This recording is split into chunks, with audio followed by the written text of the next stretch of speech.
John chapter 20, verse 17. Jesus affirms that he has a God. That's a really good point. Sorry, I was just pulling it up in that verse that you just quoted. So after 40 days after the resurrection, he ascended to the right hand of the Father. Okay, right? so did God ascend to God?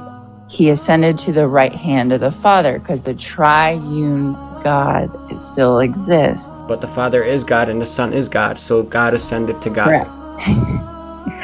A piece of him returned to himself is another way you could say that. So God returned to himself. That's a really good point.